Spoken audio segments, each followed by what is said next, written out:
अस्सलाम वालेकुम प्यारे बहन भाई, कैसा हाल है? ठीक ठाक। उम्मीद करता हूँ आप सब खैरियत से होंगे। ये आगाही पैगाम है, छोटी सी वीडियो है, शॉर्ट वीडियो है।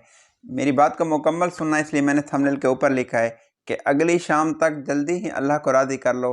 और उससे अगली शाम को क्या होने वाला है आपको भी ये बिल्कुल पता नहीं, वो मैं आपको बताने लगा हूँ। बात को मुकम्मल सुनना।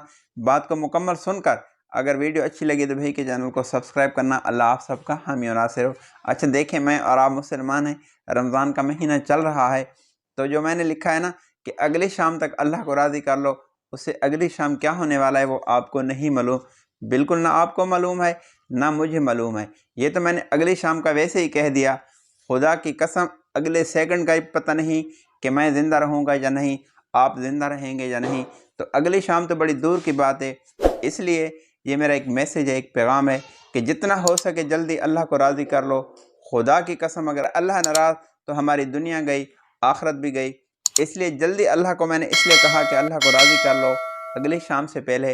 अगर अल्लाह राज़ी हुआ, दुनिया खूबसूरत, आखरत खूबसूरत, मौत खूबसूरत। माह रमज़ान का महीना चल रहा है, मग़फ़िरत का महीना है, बेहतरीन पैकेज है अल्लाह को राज़ी करने का। माफ़ करना अल्लाह की सिफ़त है। आपके गुनाह जितने ही क्यों ना हो, ज़मीन और आसमान काला कर दो, जब दिल से आप अल्लाह से माफ़ी मांगेंगे, माफ़ करना अल्लाह ताला की सिफ़त है, तो अल्लाह फ़ौरन ही माफ़ करेगा।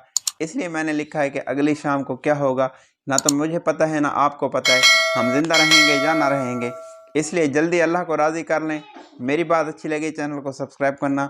अल्लाह आप सबका हामी नासिर हो। अल्लाह हाफ़िज़।